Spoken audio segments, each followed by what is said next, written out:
Hi, everyone. Welcome to day one of the integumentary system, which is not really going to be about the integumentary system at all, but about membranes. Uh, so, so, as a bridge, if you will, between talking about tissues and talking about the integumentary system and skin, we're going to talk about membranes. Membranes of the body cover and protect surfaces. So the skin is one such membrane, but there are other kinds as well. So we're going to go through each kind, and you'll notice some similarities to the tissues that we just studied. So for instance, the first type of membrane that we'll talk about are the epithelial membranes. So guess what kind of tissue epithelial membranes are made out of? Indeed, epithelial tissues. So that's how they get their name. And there are three types of epithelial membranes that we'll talk about. So the first of the epithelial membranes are the mucous membranes. So these are wet because of mucus. Okay, they're producing mucus to help keep it wet. And they are found specifically anywhere that's open to the exterior environment. So you can see in the picture the mouth that's open to the outside world. And so it's covered in an epithelial mucous membrane. Structurally, mucous membranes, they have an outer epithelial layer,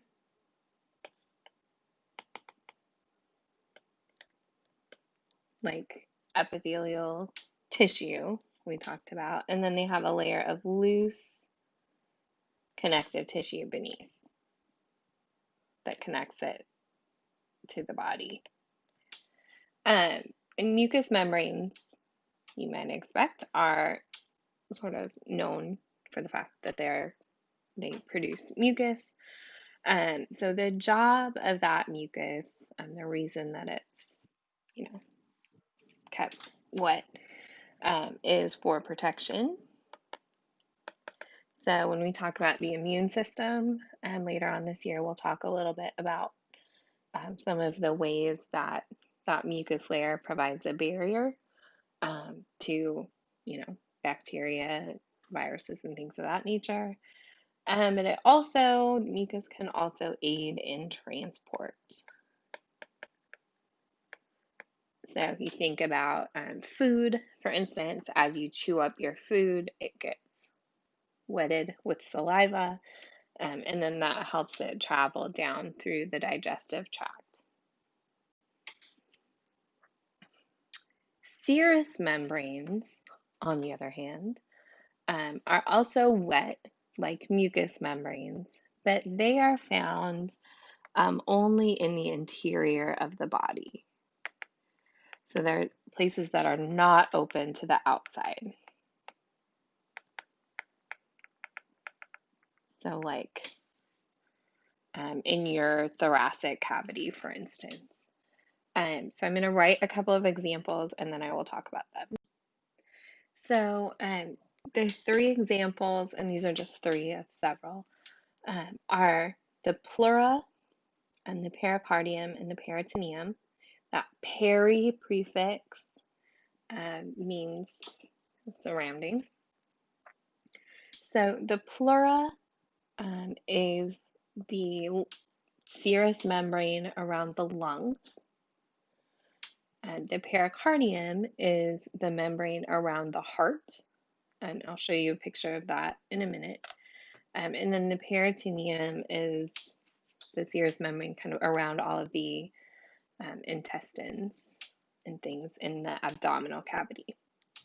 So each of those it's interior, it's not open to the outside, but it's still wet to help provide sort of lubrication and protection for those organs. So the structure has a layer of simple squamous tissue, and then a thin layer of loose connective tissue. And each of these membranes are kind of special because of the way that they're layered. So I'm going to write and draw a little picture, and then I'll talk about the layering. Okay, so structurally, simple squamous, thin layer of loose connective tissue. And these membranes are, like I said, double layered. So if you imagine sort of a balloon, a balloon, if you were to blow up the balloon and stick something down into it, that's kind of what we're looking at here.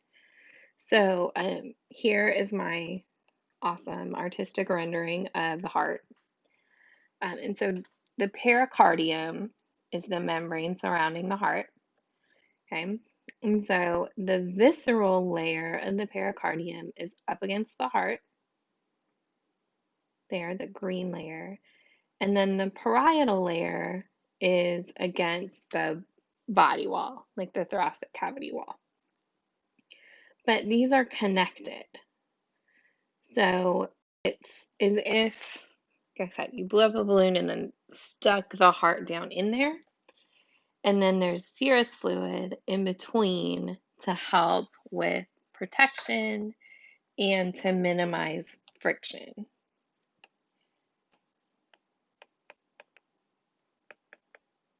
So the heart can beat, or the lungs, if we're talking about the pleura, the lungs can expand without friction, because that would be horrible.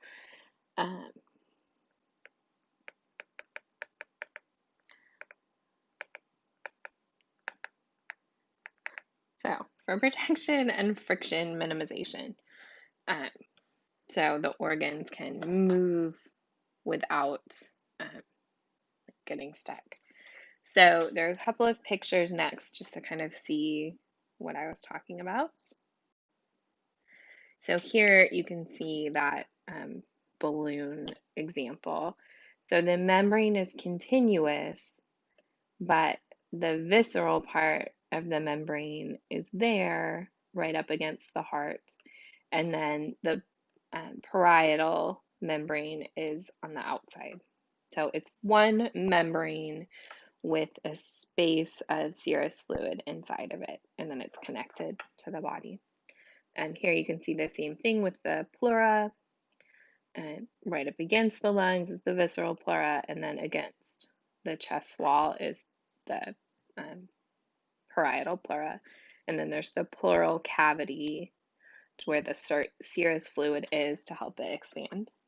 And the next picture is an actual image of the pericardium being dissected away from the heart. So just FYI. Here we go. So here is the heart. And then this would be the visceral pericardium. And then, on the outside of that would be the parietal pericardium. So that would normally be covering the heart to help protect it, and also, again, with that fluid inside of the membrane to help keep it lubricated and beating happily. Okay. So the next set of membranes are cutaneous membranes. They are dry, hence the cartoon. So they are found kind of in the outermost places. Your skin is a cutaneous membrane, which is why we transition with membranes.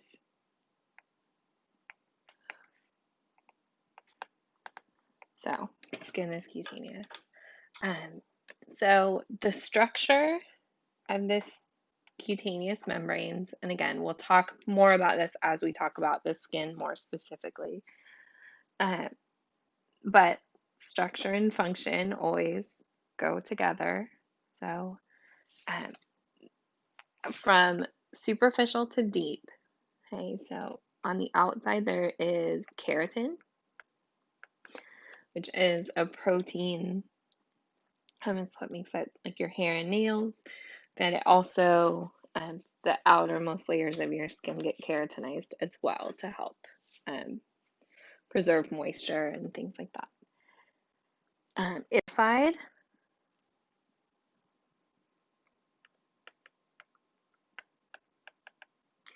squamous epithelium.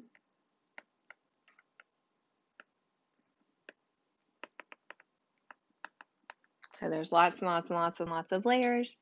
They can, rub against things and get flaked off, and then regrow from the bottom up. And then at the bottom, the deepmost layer is dense fibrous connective tissue.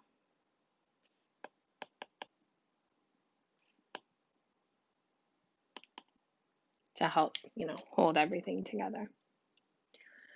The functions, if you think about where your skin is, what it does, its main function is protection, right? It's protecting everything inside of your body from the outside world. It also helps to regulate temperature. So there are sweat glands that help to keep your temperature correct. It also helps preserve moisture because cutaneous membranes are dry. So there are other functions of the skin as well that we'll talk about, but these are kind of the main ones that are associated with cutaneous membrane. So more to come on this one. Okay, so next we have connective tissue membranes. There are only two, epithelial and connective. So connective tissue membranes, if you think about what connective tissue does, where it's found, connective tissue membranes are found in synovial joint capsules, so that's what you see here, and then also in tendon sheaths, so where muscles are connected to bones, to help sort of keep them from like binding up or getting injured, sometimes they are covered in a tendon sheath. So I will write that. And these membranes secrete synovial fluid.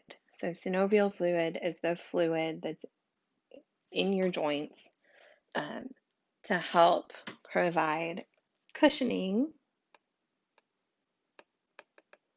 So if you are running or walking or lifting heavy things, there's cushioning in the joints because of that fluid in the synovial capsule produced by the synovial membrane. And it also, again, very similar to the serous membranes, helps to reduce friction. So that fluid helps to lubricate the joints, and we'll talk about joints more later as ever. There's this hyaline cartilage layer, which is really smooth, but it does need some fluid to help keep it moving smoothly. So these synovial membranes produce synovial fluid, again, which help just keep everything moving smoothly. So the next picture is a picture of a tendon sheath. If you don't like dissection pictures, you are welcome to stop here. So yeah. So here Here is the tendon, and you can kind of see the membrane that's forming the sheath there. So that's going to help protect the tendon if it's moving against bone or something. So that concludes the membranes lecture. Next time we will move into skin proper.